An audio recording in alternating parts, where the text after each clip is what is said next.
Good evening. Welcome to News Channel 8. I'm Jerome Aegean, and in tonight's top stories, the territory has been inundated with violence as of late. The situation has escalated to the point a press conference has been held on St. Thomas covering the matter, and News Channel 8's correspondent on St. Thomas, Lee Carl, covers it. The names of the two persons that were involved in the drive-by shooting in Croix Terrace were revealed by the police chief in a press briefing that took place yesterday. Here is Police Chief Rodney Croix. On March 11, 2009, which is today, at approximately 9:15 this morning, 911 was called reference to shots fired in the area of Croix Terrace, which is across from the airport. 911 received other calls shortly thereafter about the same shots fired in the area. Officers responded, and within 2 minutes, it sounds like we're making this up, but within 2 minutes, officers were in the area. They were on the scene and found that two individuals had been shot. Information was gained on a possible suspect's vehicle, and officers cordoned off the area. Officers shortly thereafter received information that the suspect's vehicle was seen in the area of Santa Maria, and it was recovered shortly thereafter. No suspects were apprehended from that vehicle, but we did recover the suspect's vehicle. The two individuals who were shot were identified as Kareem Charleswell. That's K-A-R-E-E-M, Charleswell, C-H-A-R-L-E-W-E-L-L. He is 20 years of age, and Khalif Leader, 16 years of age. Mr. Leader was pronounced dead at the scene, and Mr. Charleswell was taken by ambulance to the Snyder Regional Medical Center and was immediately admitted for surgery. I'm not sure if he's still in surgery, but he's still at the hospital. Again, we know there were people who witnessed this incident. As of now, we have not received any calls with any information as to who the suspects might be in this matter. Preliminary investigation reveals that there was an exchange of shots which resulted in these two shootings that we have.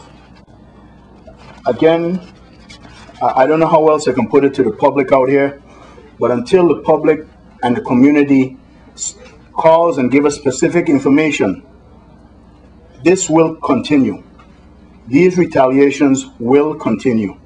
We need the public to come forward with specifics because they're fully aware of who these individuals are. Just giving names and nothing else is not going to help the investigation. Yes, it's pointing us in the right direction. We need specifics from the community. We need people to come forward. People in the past, and in past cases here, not too long ago, came forward and quick arrests were made.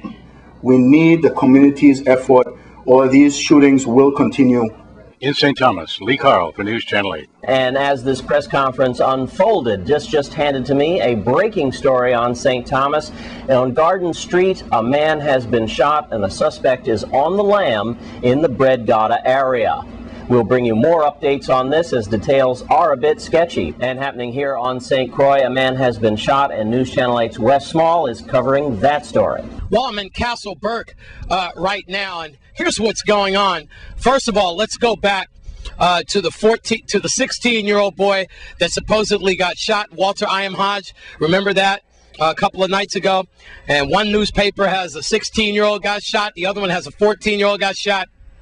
This is still kind of unofficial, as Melody Rames has taken a brief leave of absence, but this comes from word from Police Chief Oakland Benta himself, that last night at around 6 p.m., a 14-year-old boy was placed into custody. That for the shooting of a 16-year-old boy. They got into an argument, Saffarelli, Walter I.M. Hodge that is, in Frederickstead a couple of nights ago, and apparently the 16-year-old underwent surgery, and the 14-year-old boy is in custody today.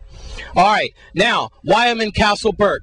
That is because an investigation is going on with the VIPD that, according to them, a man was taken to Juan Louis Hospital by a private vehicle and treated for a gunshot wound.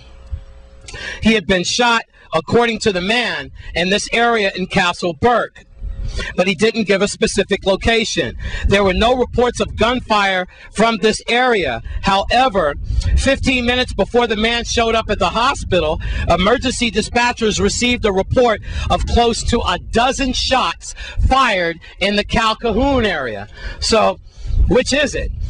We do know the man was shot in his leg, and the incident is listed as a third-degree assault. So details are kind of sketchy. We don't know if he got shot around this area or Cal Cahoon. A lot of times when victims are taken into treatment, they're not giving out the specific information to help the authorities. So that's what's going on with that. But foremost on a lot of people's minds, where are the guns coming from into our territory? Not only that, how are these weapons coming into the hands of 16, 14-year-old little boys? Unbelievable. More important, where are you, the parents? Do you know where your children are when these crimes are being committed? On St. Croix, I'm Wes Small for News Channel 8. Thanks for covering that, Wes. There is way too much violence happening here in our territory. And unfortunately, when we come back, we bring you domestic violence.